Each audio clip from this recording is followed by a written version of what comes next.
how's it going? Lord Josh here once again. Welcome back to the channel. Good to see you.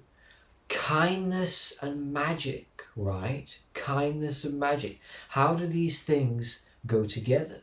Are they intertwined? Are they related? Well, in Taoism, they are quite a bit. You see, you've got the mythology, mostly comes from the 8 immortals, the legendary 8 saints, these benevolent folk heroes of Chinese society, where they, in order to reach the pinnacle state of ascension, they basically committed all of these extremely selfless acts of virtuous benevolence, and they gave to the poor, they fed the hungry, they did all these amazing things, but they did it from a place of sincerity, right? It was authentic kindness. It wasn't the imitation, synthetic kindness that we see a lot today, which I'm going to be talking about in just a second. If you're a magician, a ritual magician, the immortality spell comes up all of the time. Now, full disclosure, I am not remotely interested in becoming immortal, not one bit. I don't want to live forever, never. I would never want that at all. I think being a magician, part of it is understanding what comes after your physical death. If you are a magician and occultist and you can't face the fact that you are going to die, I don't know what you're playing at. That is a massive part of the picture. Life, unfortunately, is not complete without death, and we must accept that. Of course, you shouldn't go before your time. Enjoy your life and live it to the fullest. But at the same time, don't cower in fear of something that is a natural part of the cycle. So for me, it's not whether or not I want to become immortal, because I don't. It's actually the methods of achieving that. I think a lot of people get it wrong in today's society. I spoke before about synthetic kindness, fake kindness, right? And what I see online, I see younger people my age going out into public and they're looking for homeless people, right? They've got a video camera with them and they're out on the streets and they're looking for people who are sleeping rough.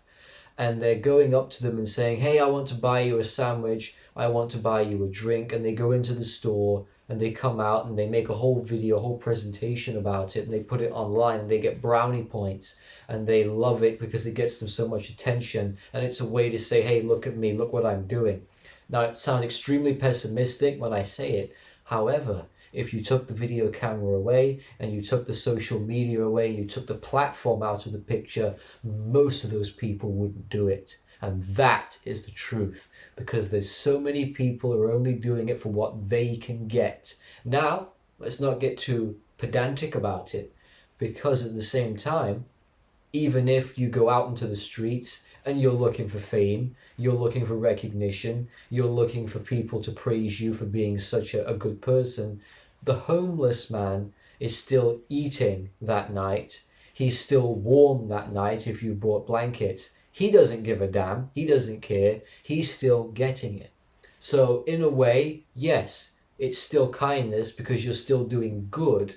But when it comes to immortality and spirituality, when it comes to actually achieving that state of becoming an immortal, it only works if you're doing it, if you're approaching it from that sincere place. If you're fake, if you're phony, if you're doing it, if you're actually trying to become an immortal and you're doing it for that reason, it won't work. It has to be real. You have to do it because you care.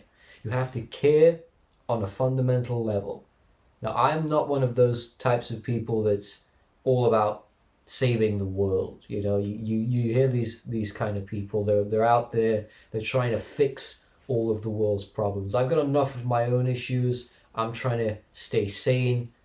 Not doing so well with that, but you know what I mean. I'm just trying to contain my own issues and my own problems as a person. And I think that we can get by helping each other, but it has to be real. And it has to come from a real place, not a fake one. So when you're doing the immortality spell, you've got to remember not to have that in mind. Don't approach it with that mindset, because you'll fail. If I was to go out there right now, take a video camera and say, look, I bought all these meals for the homeless, and then someone was to say to me, What's motivating you to do it? And if I turn around and says, well, I want to become an immortal, I want to become one of the 8 immortals from Chinese mythology, I wouldn't get any closer to achieving that goal, because it's that kind of kindness that doesn't work in the occult magical world, in the context of magic. But on the flip side, it's good because it helps people. So the challenge is, I always like to issue these challenges out to people. Remove the cameras and remove all of the potential attention that you could get. Would you still do it? Be honest. Don't bullshit. Don't lie. It's important that you're honest, because that's the first step to getting on with this journey. I think it was Lu Dongbin, one of the 8 immortals, who's sometimes considered the leader. So is Zhongli Chuan. Those two are kind of seen as the leaders, depending on who you ask. But it was one of those two. I can't quite remember now. I think it was Lu Dongbin. And he had all of these trials and like tribulations where he had to do all of these incredibly selfless acts. And one of them, if I remember correctly, was he went to a market and he got a bunch of utensils, knives and forks, and he found out that they were all solid gold or something like that. They were extremely expensive and valuable. Instead of keeping them for himself to sell them, he took them back to the place he bought them from, and he said, they're real gold, I can't use them. And so it's that kind of extreme disdain for wanting for yourself that you'll give back. So even if you go to a shop and you exchange goods with someone and you get something that turns out to be extremely valuable, would you be able, I'm not sure if I would, to be honest, would you be able to return back to that shop and say, hey, you don't realize what you've sold to me, how much it really is. I think you need this more than I do because you've made the mistake of selling it to me for this price. You take it back. And I think that right there is incredible. Were the intentions of Lu Dongbin in the right place? Absolutely, because he was able in the story to ascend to that level and become a true master. I do remember another story from the 10 trials of Lu Dongbin.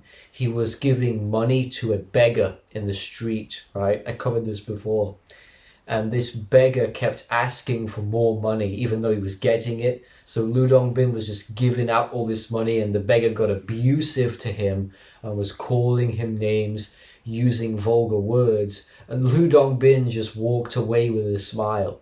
So it's that level of patience and resisting the urge to just say, screw you, you know. And I don't know if I would have the temperament and the personality to succeed in any of the damn trials, to be honest with you. But I guess I'm not looking for that sort of immortality spell. But it is interesting. I remember another one as well now. There was... he went to stay, Lu Dongbin went to stay on a mountaintop, I think, somewhere in a hut, in a shack, and he saw this woman, and it was a very beautiful woman, and this woman tried to seduce him and then flirt with him. Not only did he not give in to the temptation, he basically had no temptation, right? There was no urge or desire whatsoever.